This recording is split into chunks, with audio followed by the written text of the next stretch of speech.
Kingdom of Nepal was converted into republic of Nepal, हामीलाई पहिले हाम्रो नेपाल चाहियो. We don't want the republic, we want Nepal first. हामीलाई नेपाल चाहियो.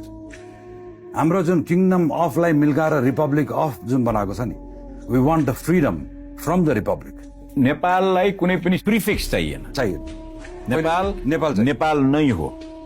यही 20 वर्ष पृथ्वीनारायण शाहलाई बिर्साउने प्रशस्त प्रयास पनि गरियो. भयो नि, होइन?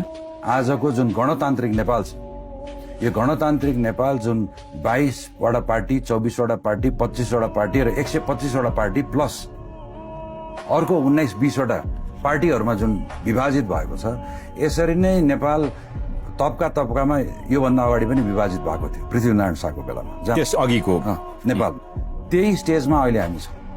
हामी भूमिको हिसाबमा एक भए पनि हाम्रो विभिन्न दृष्टिकोणहरूले हामीलाई टुक्राइएको छ र यो टुक्राउनको निम्ति हामीलाई अब जोड्ने केले त, हामीलाई जोड्न केले सक्छ भनेर मेरो जुन कोसिस रह्यो, त्यो कोसिस जब म खोज्दै गएर म कहाँ गएर टुङ्गिएँ भने म पृथ्वीनारायण शाहमा गएर टुङ्गिएँ.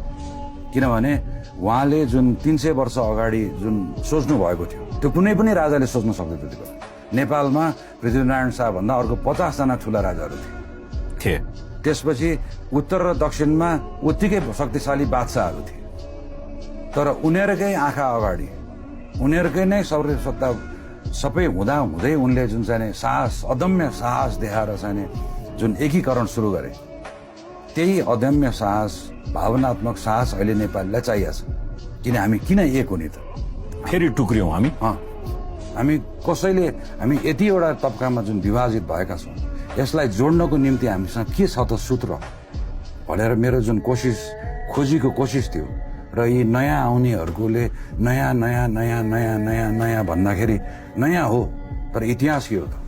हामीले इतिहास नै को जरा नभइकन हाँगा बन्न खोजेर भएन. र हाम्रो इतिहास नेपालको आधुनिक इतिहासको जग कहाँ छ त पहिले भनेर जग हेर्दै जाँदाखेरि जग पृथ्वीनारायण शाहबाट सुरु हुन्छ. त्यही जगको आधारमा बहादुर शाहहरूले लडाईँ गर्नुभयो. त्यही जगको आधारमा पछि अमरसिंह थापाहरूले लडाईँ गर्नुभयो.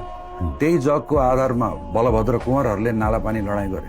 त्यही जगको आधार पृथ्वीनारायण शाह बितिसकेपछि पनि, पृथ्वीनारायण शाहको देहान्तको 30 वर्ष 40 वर्षसम्म पनि यो दिव्य उपदेश नेपालीको हरेक काजी, हरेक नेपालीहरू जो राजनीति अथवा राजनीति तबकामा थिए, उनीहरू सबैजनासँग दिव्य उपदेश थियो.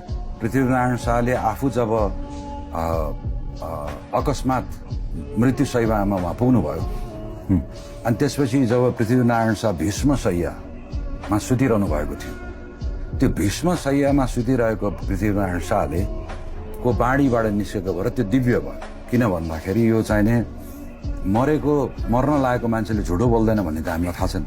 र जो मानिसले 30औं वर्ष 40औं वर्ष एउटा देश बनाउनमा लगायो, उसले यो देश आफ्नो भाइ भारदार छोराछोरीलाई छोड्दाखेरि के भनेर छोड्यो त भन्दाखेरि, यो कथा म तिमीहरूलाई सुनाउँछु, भोलि पर्सि तिमीहरूले मेरो सन्तानलाई यो कथा सुनाउनु र यो देश थामी खानु भनेर सुनाएको भएको भएर यो दिव्य उपदेश भएको. अनि जुन त्यो उपदेश उहाँले दिनुभएको थियो, त्यो लिखित रूपमा नै धेरैवटा थियो, उतारेका थिए. त्यति बेलाको मान्छेले, त्यतिका भाइ भारदारहरूले उतारेका थिए. तर यो 30-40 वर्षसम्म जुन उतारिएर चलिरहेको थियो, तर जब भीमसेन थापाहरू राज्य सत्तामा आए र उनीहरूले नेपाली आर्मीलाई चाहिँ मोडर्नाइज गर्नुपर्छ, पृथ्वीनारायण शाहले बनाएको सेनालाई के अरे युरोपियन स्टाइलमा ढाल्नुपर्छ भनेर जर्मन र फ्रेन्च कन्सल्टेन्टहरू लिएर आएर जब यहाँ मोडर्नाइज गर्न गयो, हाम्रो वार ट्याक्टिक, हाम्रो सबै नै ध्वस्त भएर हामीले 2/3 भूभाग गुमायौँ. त्यही तरिकाले लडाईँ गर्यो. भन्नाको मतलबै पृथ्वीनारायण शाहलाई भुलाउन खोज्ने कोसिसहरू त्यति बेलादेखि नै सुरु भयो.